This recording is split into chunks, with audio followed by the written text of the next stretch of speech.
भाजपा के राष्ट्रीय महामंत्री एवं उत्तराखंड प्रभारी दुष्यंत गौतम ने कांग्रेस के पूर्व अध्यक्ष राहुल के ब्रिटेन और अमेरिका में दिए गए बयानों पर जमकर हमला बोला गया। उन्होंने कहा कि राहुल चुनाव जीतने के लिए देश की छवि विदेशों में बदनाम कर रहे हैं, जबकि हकीकत ये कि आज पीएम मोदी की विकास, सुरक्षा और सबका साथ सबका विकास नीति का पूरी दुनिया में डंका बज रहा है। रुद्रपुर में भाजपा के प्रदेश मंत्री विकास शर्मा के आवास पर उन्होंने पत्रकारों के सवालों का जवाब देते हुए कहा कि देश के विकास में विपक्ष को रचनात्मक भूमिका निभानी चाहिए, लेकिन राहुल गांधी विदेशों में जाकर भारत की छवि धूमिल करने का काम कर रहे।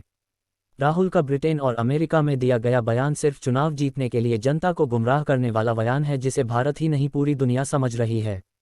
उन्होंने कहा कि पीएम नरेंद्र मोदी की नीतियों का पूरे विश्व में डंका बज रहा है। हर देश में उनका स्वागत है, हर देश चाहता कि मोदी उनके देश में आए। पिछले 9 वर्षों में भारत का मान और नाम पूरे विश्व में बढ़ा है, ये केवल मोदी की नीतियों की वजह से ही संभव हो पाया। कांग्रेस शासनकाल में भारत से दूसरे देशों के लोग दूर भगाते थे। दुनिया में भारत की पहचान पिछड़े, गरीब, अशिक्षित देशों में होती थी, लेकिन आज भारत की पहचान विकासशील, ताकतवर, शिक्षित देशों में रही है। उन्होंने कहा कांग्रेस नेता राहुल गांधी, जिसे जनता नकार चुकी है, वह अब विदेशों में जाकर तत्वहीन बयानों का प्रोपोगंडा चला रहे हैं, लेकिन देश की जनता सब जानती है, उन्हें जनता 2024 के चुनावों में जवाब देगी।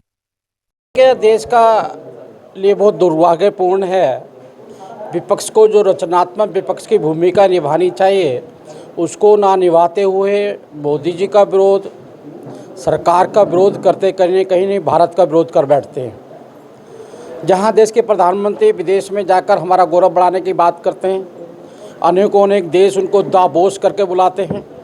आज विश्व की ग्रेडिंग पर 78% वोट लेकर पहले पायदान पर खड़े हुए हैं।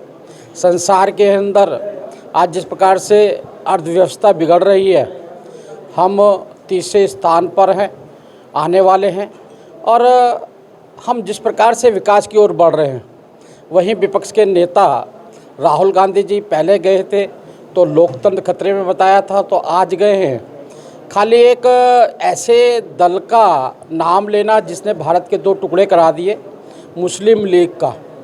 वो उनकी महत्वाकांक्षा हो सकती है क्योंकि उन्हें केरल में चुनाव जीतना है, लेकिन पूरे देश की छवि नहीं खराब करनी चाहिए। मुस्लिम लीग हमारे लिए सांप्रदायिक पहले भी थी, अब भी है, और जिस प्रकार से उसका वर्णन किया जाता है तो वो एक चरित्र ध्यान में आता है। जब ये सरकार चला रहे थे तब भी ऐसे ही बोल रहे थे कि संसाधनों पर पहला हक मुस्लिमों का होता है। देश के हिंदू, जो देश की संस्कृति है, संस्कार है हमारे, जो हमारा सनातन है, वो कहाँ जाए कांग्रेस के शासन में? क्या वो मरे, आत्महत्या कर ले क्या? वो ऐसा बिहेवियर ये कर रहे हैं। उसके साथ साथ देश के प्रधानमंत्री ने जो ऐतिहासिक 9 वर्ष किए हैं वो हमारे लिए गौरव में है। आप देखेंगे 9 करोड़ घरों के अंदर शौचालय बनाने का हमने काम किया है। इस कांग्रेस के शासन में शौचालय भी नहीं थे। हमने बेघरों को घर देने का काम किया है, 3 करोड़ कुछ लोगों को हम घर दे चुके हैं। ऐसे ही हमने गैस, जब हमारी माताएं बहनें चूल्हा फूकती थी और उसके कारण से बीमार हो जाया करते थे, आज 11